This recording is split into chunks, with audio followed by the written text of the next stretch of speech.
Hi, activity 4, the main question is right here. How can you explain the interaction between a charged and an uncharged object? Our materials for this experiment, the important one was this thing called a pith ball. And the pith ball is just a low mass object that's covered with a metallic paint or a metallic foil in this case. You've got it hanging from a thread, and you were supposed to bring it near. You're supposed to charge up a foam square and bring it near the pith ball. And what did you observe? Hopefully you guys all observed some sort of attractive force between the two objects, one being charged and one not charged. Hopefully you know that the foam square is the charged object and the pith ball is an uncharged object. So according to our model, charged objects can attract uncharged objects, and that's kind of what we're trying to explain here is why does that even happen? How can something that's charged attract something that's not charged? What happens when you remove the charged foam square? Well, the pith ball then goes back to hanging in its normal state. And that's kind of a follow-up question to this activity. So on the back of this, instead of writing a little conclusion with claim and evidence and reasoning, we thought it'd be easier to draw a little cartoon and then explain what's going on in your pictures. So I'm going to draw the pictures and then leave the explaining up to you so that you can kind of paraphrase what you understand from each of these situations. So in the first diagram, we're looking at a pith ball by itself, nowhere near a charged object. So if we have a pith ball will look not like a ball. So the pith ball is a straw. And remember that we've got two types of charge, B and T, your two charge conditions.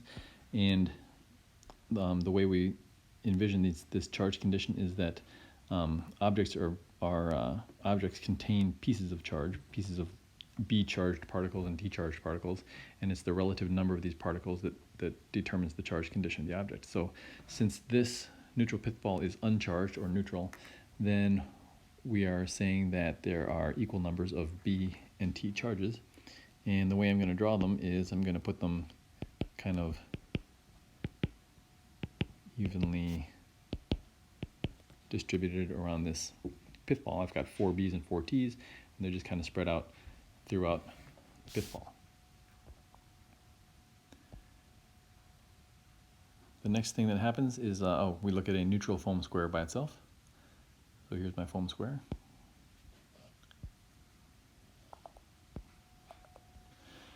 And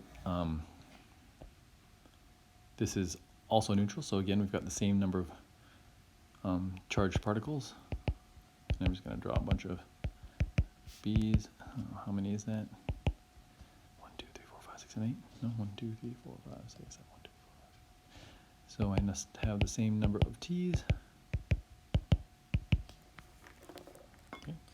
So I've got, again, equal numbers of B and T charged particles, and they're kind of evenly distributed throughout the objects. Now in C, I take the foam square and I rub it with a piece of fur, which that is me rubbing the foam square with a piece of fur, or it's me rubbing my two hands together. And what happens there? The foam square becomes charged. Who remembers what kind of charge the foam square has? If you think about your activity 3, was it activity 3? Yes. Hopefully when you guys checked this with tape, you found out that the foam square is B charged. So when it's uncharged, you have the same number of B charges and T charges. When an object is B charged, you have more B charges than T charges. One weird thing about this model is we haven't explained yet, is it B charged? Are there more B's than T's because the foam pad gained more B's, or is it because the foam pad lost some T's, or did it gain B's and lose T's? That we don't know. That's going to take, I don't know, probably several hundred years to figure out. But in any case, I'm just going to do a little bit of both. We had 7 B's, so I'm going to put some extra B's.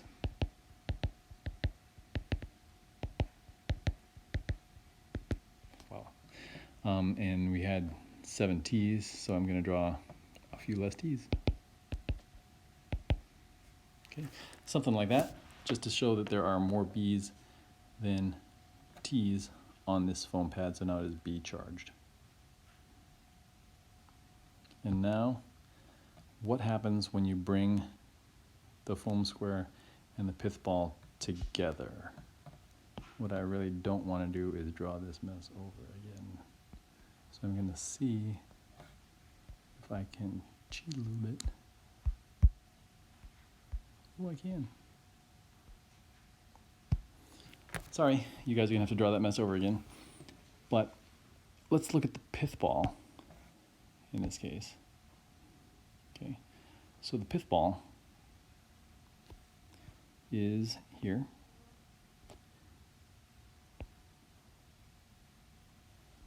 And the pith ball had, what did we say? 1, 2, 3, 4 B charges and 4 T charges. Well, something that you should know about metals and conductors is that charge moves pretty freely on them. And so the 4 B charges here, each piece of B charge is going to feel a repulsion from the B charges on the foam pad. And since there are more B charges on the foam pad than T charges, it's going to feel more repulsion than attraction. Does that make sense? So that means that the B charges will be pushed kind of more towards this end. Did I say 4? Gosh. Yeah. So the B charges will be pushed more towards this end of the pith ball. And then the T charges, each T charge will feel an attraction to the B charges and feel more attraction to the B charges because there's more B charges on the foam pad than repulsion from the T charges on the foam pad. And so the T charges might congregate over on this side. Now, this is an exaggeration, this picture. So, you know, there's like a cajillion pieces of charge on this pith ball. And I'm just trying to get you the idea that there's more B's on the right side and more T's on the left side. More than likely there's B's and T's on both sides, right? But you can see that this pith ball, even though if you look overall, right? If you look at the overall pith ball, it's still got a net charge of 0. There's equal numbers of B and T. But if you look at this half looks like it's T charged, and this half looks like it's B charged. This is what you call a polarized object. Okay, so when something is polarized, it means that there's 2 ends, like there's a North Pole and South Pole of the Earth. Or if you ever get into a hotly contested conversation with someone, you can say that you've had a polarizing debate. So it just means take sides, right? So this pith ball has become polarized.